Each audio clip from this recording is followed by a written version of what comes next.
Hello student, मैं Tara Bharti. Welcome to Tara Bharti classes. और आज की जो क्लास है वो होने वाली है एसएसटी को लेकर, जिसमें हम बात करेंगे लोकतंत्र में आने वाली चुनौतियों की, जो कि आपके क्लास 10th का एक बहुत ही इंपॉर्टेंट चैप्टर है, जिसमें हम हर एक बारीकी को देखेंगे कि इससे संबंधित कौन कौन से प्रश्न जो है वो हमारे क्वेश्चन के अंतर्गत यानी क्वेश्चन पेपर के अंतर्गत आ सकते हैं। तो आइए चलते हैं और ये जानते हैं कि ये चैप्टर किस तरीके से हमारे लिए बहुत ज्यादा वैल्यूएबल है, क्या क्या टर्म्स इसमें इस्तेमाल किए जाने हैं और किस तरह के प्रश्न पूछे जाने हैं, उस पर हम आज की क्लास में चर्चा करने वाले हैं। आइए चलते हैं क्लास की ओर और देखते हैं इसके बेसिक कॉन्सेप्ट को।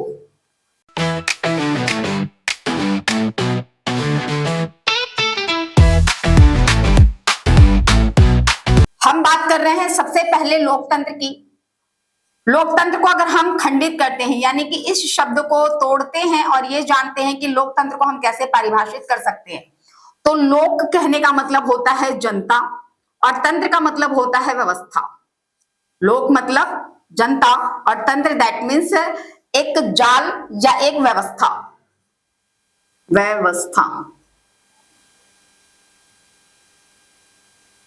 लोकतंत्र को समझने के पहले आप कुछ चीजों को जान लीजिए, जैसे कि जिस तरीके से कई प्रशासनिक व्यवस्थाएं होती हैं, किसी भी देश में सरकार को व्यवस्थित करने के लिए अलग अलग नीतियों का संपादन किया जाता है, ठीक उसी तरीके से जो भी देश लोकतंत्र के द्वारा संचालित होती हैं, लोकतंत्र भी अपने आप में प्रशासन को व्यवस्थित करने का एक तरीका है, एक माध्यम है, एक पद्धति है। हर एक व्यक्ति अलग अलग विचारधाराओं के आधार पर या कोई भी देश अलग अलग विचारधाराओं के आधार पर सरकार का निर्माण करता है। लोकतंत्र भी उन्हीं पद्धतियों, उन्हीं विचारों में से एक विचार है। यह विचार इस प्रकार से है जिसमें कि हम जनता को ही सर्वोपरि मानते हैं, जनता ही सबसे ज्यादा प्रभुत्व संपन्न होता है। कहने का तात्पर्य यह है कि लोकतंत्र के अंतर्गत जनता ही चुनाव का निर्वहन करती है, जनता के द्वारा ही उम्मीदवार का चयन किया जाता है, प्रतिनिधि का चयन किया जाता है और ये समस्त कार्य जो है वो जनता के लिए किया जाता है। यहाँ पर हम इसे प्रस्तावित करने के लिए इसको डिफाइन करते हैं, जैसे कि जनता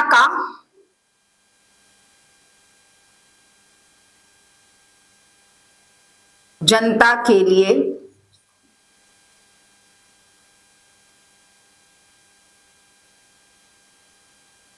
तथा जनता द्वारा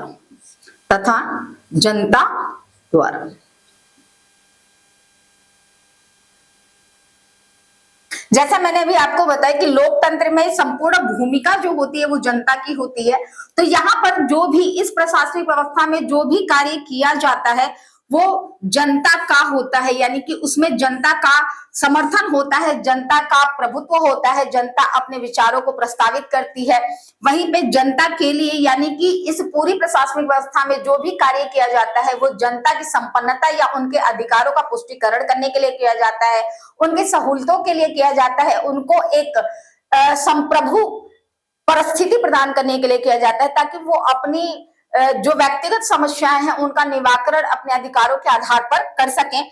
वहीं पे ये जनता के द्वारा यानी कि यहाँ पर जो चुनाव प्रक्रिया संपन्न की जाती है, इसमें मतदान देने का यानी मत करने का जो एक अधिकार होता है वो जनता का होता है और प्रतिनिधि के तौर पर जो प्रत्याशी खड़े किए जाते हैं या उम्मीदवार के तौर पर जिनको हम चयनित करते हैं, वो उम्मीदवार भी हमारे और आपके बीच में से यानी कि जनता के बीच में से ही होता है। तो इस प्रकार से हम कह सकते हैं कि लोकतंत्र प्रशासन की वह व्यवस्था है या फिर शासन में सरकार को चुने जाने की वह व्यवस्था है जो कि जनता के लिए और जनता के द्वारा शासित किया जाता है। और भी कई टॉपिक्स जो है वो बहुत इंपॉर्टेंट है, जिसको कि हम इस क्लास में अपने लिए स्टडी का टॉपिक चुनेंगे और इस पर अध्ययन करेंगे। लेकिन उसके पहले मैं आपको पहले ही इस बात को एहतियात के तौर पर बता देना चाहती हूँ कि इसमें बहुत ढेर सारी जानकारियां आपको मिलने वाली हैं, जिसके आधार पर आप क्वेश्चंस को अटेम्प्ट करोगे। तो आप इस चैनल को लाइक कीजिए, शेयर कीजिए और सब्सक्राइब कीजिए, ताकि ये सारी जानकारियां आप तक भी पहुंचे और आप इनका पूरी तरीके से फायदा उठा सको। देखिए, मैंने आपको पहले भी बताया है कि अभी एग्जामिनेशन के समय में मैं जितने भी क्लासेस आप लोगों के सामने ला रही हूँ वो सारे के सारे रिवीजन क्लासेस है।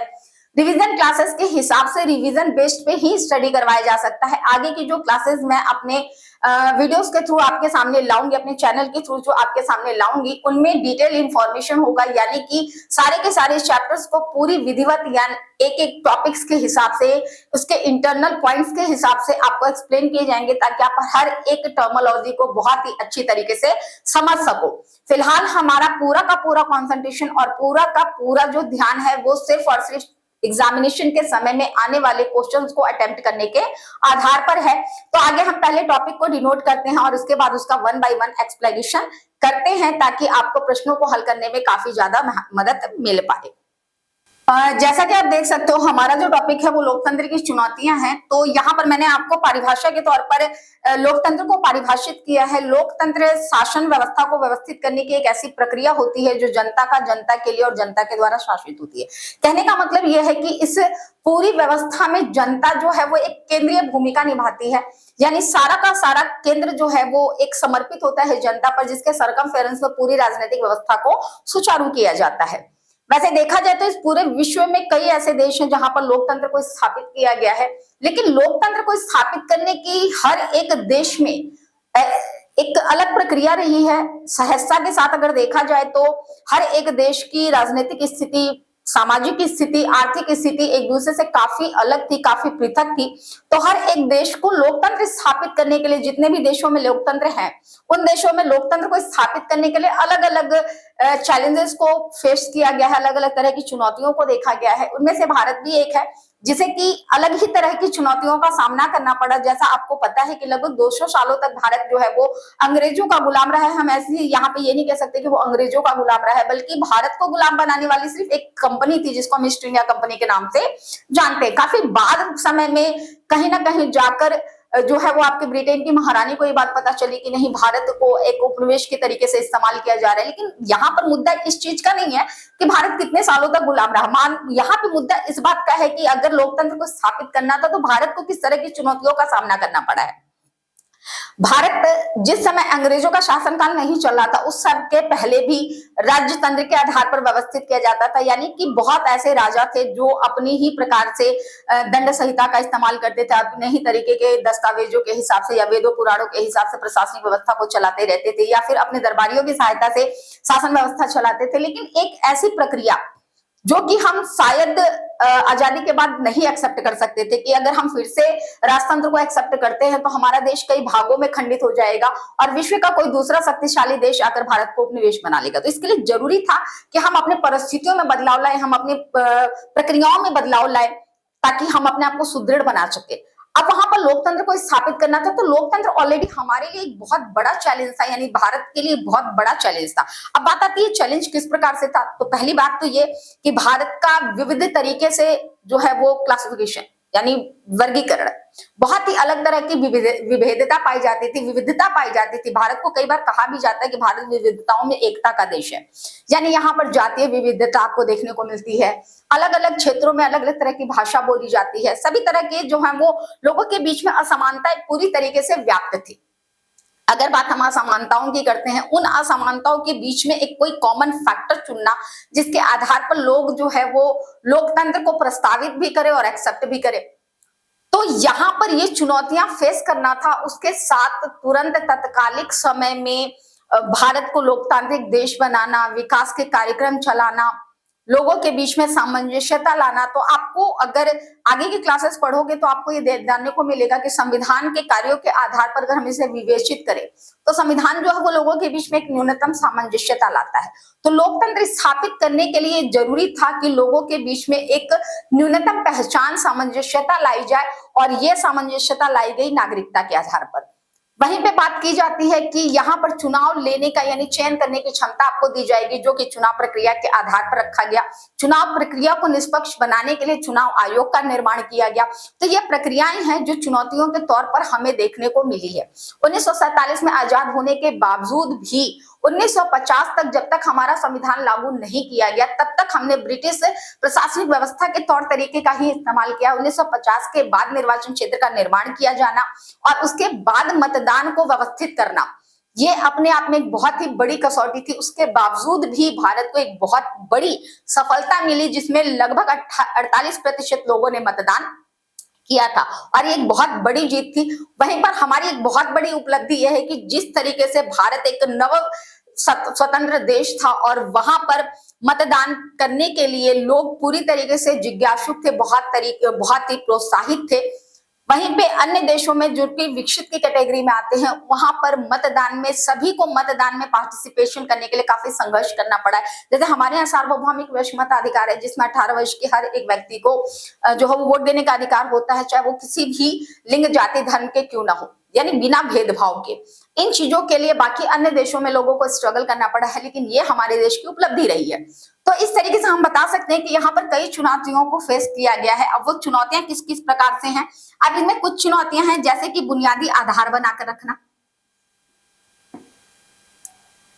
कई बार होता है जैसे जैसे हमारी परिस्थितियां बदलती चली जाती हैं, हम अपने व्यवहार में बदलाव लेते चले आते हैं, लेकिन अगर हम भारत की मूल विचारों को लेकर चलते हैं, तो चाहे भारत पुरातनतम समय में रहा हो, चाहे आज नवीनतम समय में रहा हो, भारत की विदेश नीति क्या है, वो कहीं ना कहीं हमारी परंपराओं और हमारी संस्कृतियों को पूरी तरीके से परिभाषित करती है। जैसे कि भारत का एक मत वैश्व कुटुंबकम का, यानी पूरा विश्व ही अपना परिवार है।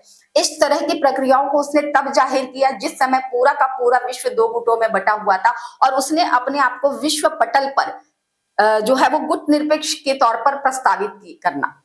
तो एक पहली पहल थी, और उस समय भारत एक नव स्वतंत्र देश था।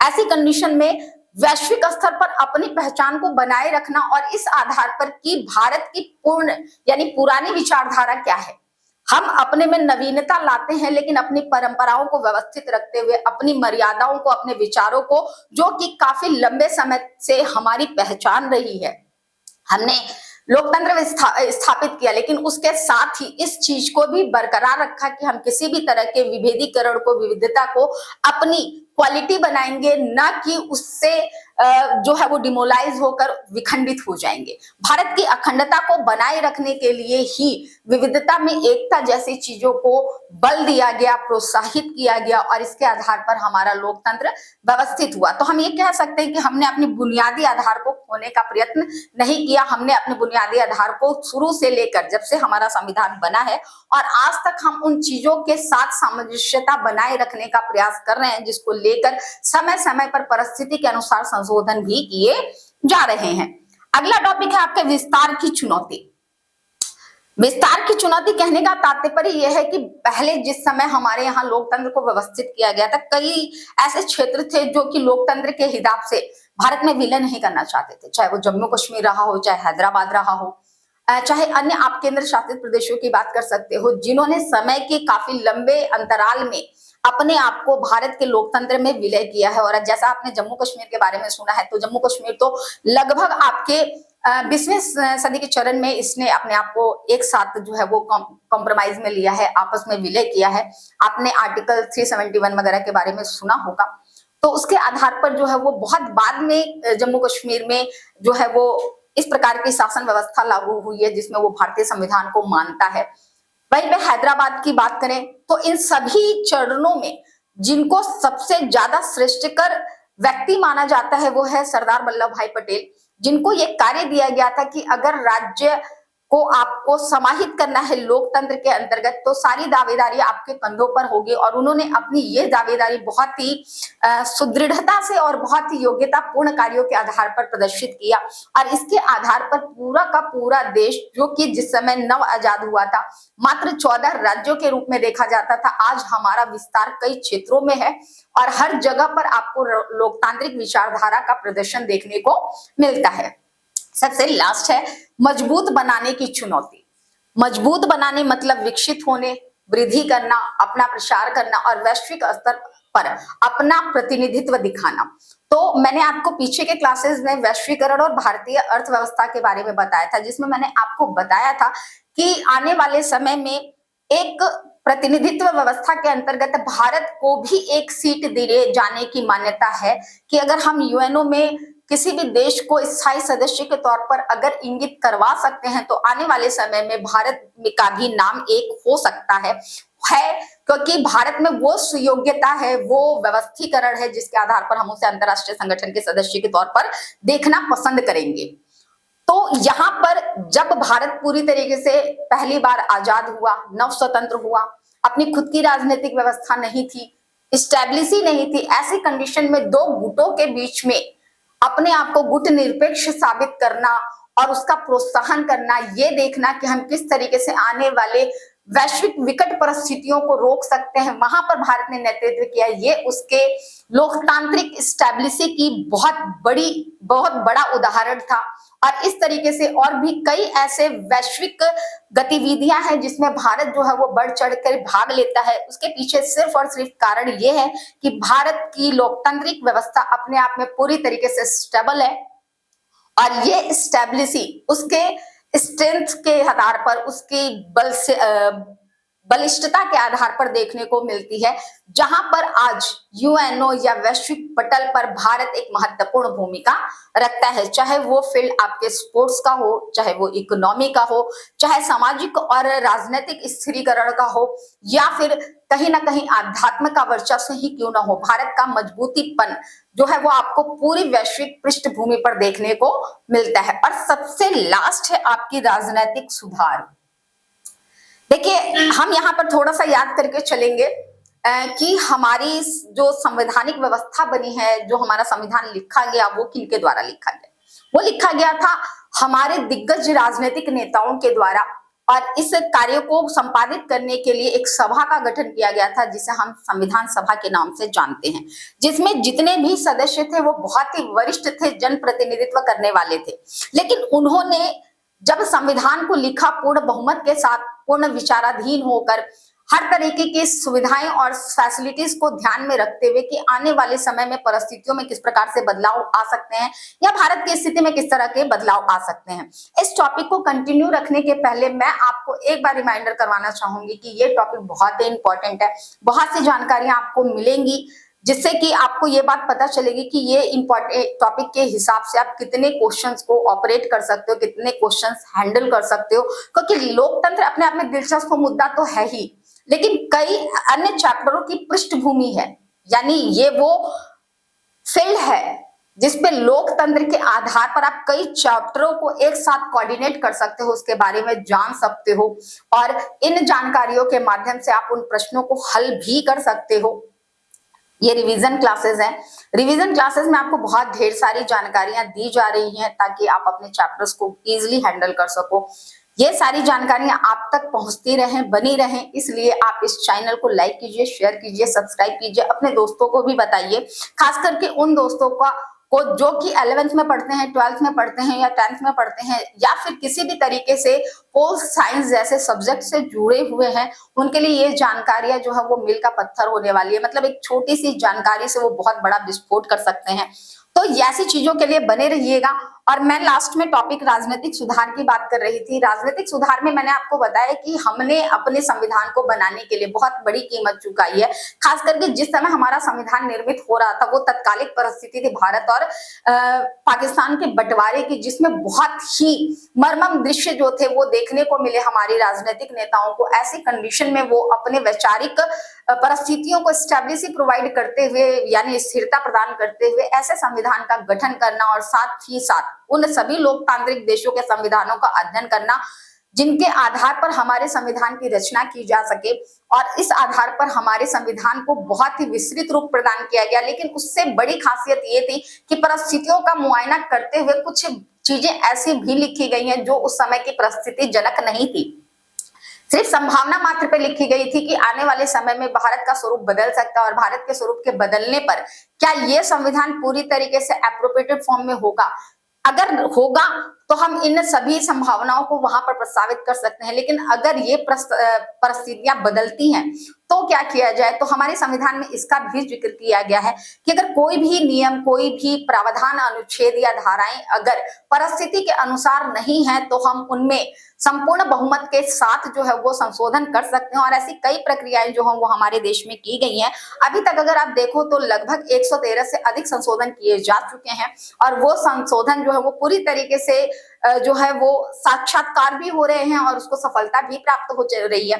तो राजनीतिक सुधार में कई सुधार आते हैं, जैसे कि चुनाव की प्रणाली में कुछ व्यवस्थाओं में बदलाव करके, या फिर अगर निर्वाचन आयोग की बात करते हैं तो उसे ज्यादा स्वतंत्रता और संप्रभुता प्रदान करके, अगर हम राज्यों की बात करते हैं तो उसे वित्तीय सहायता प्रदान करके हम इसको और ज्यादा स्टेबल कर सकते हैं। तो यहाँ पर राजनीतिक सुधार के वो कौन कौन से चरण है जिनके माध्यम से हम अपने लोकतंत्र को ज्यादा से ज्यादा मजबूत बना सकते हैं, ज्यादा से ज्यादा बुनियादी आधार प्रदान कर सकते हैं और उनका विस्तार कर सकते हैं, ताकि आपके देश का लोकतंत्र विश्व पटल पर एक उदाहरण का या फिर एक आदर्श लोकतंत्र के रूप में जाना जाए। ये सारे इंपॉर्टेंट टॉपिक थे जो कि आपको इस अध्याय के अंतर्गत यानी कि लोकतंत्र की चुनौतियों के अंतर्गत पढ़ना है। आशा है आपको इस क्लास से बहुत ढेर सारी जानकारियां मिली होंगी, और अगर आपके पास अभी भी कुछ क्यूरीज हैं, कुछ जो हैं वो डाउट्स हैं, आपको लगता है कि आपके पास वो जानकारी नहीं पहुंची है, तो आप कमेंट बॉक्स में जाकर उन क्वेश्चंस को या उन टॉपिक्स को हमसे शेयर कर सकते हो, ताकि हम आपकी वो सारी दुविधाएं, वो सारे कंफ्यूजन्स को कंप्लीटली इरेज करें, खत्म करें। और इसके साथ आपकी टीचर, आपकी मेंटोर तारा भारती। धन्यवाद।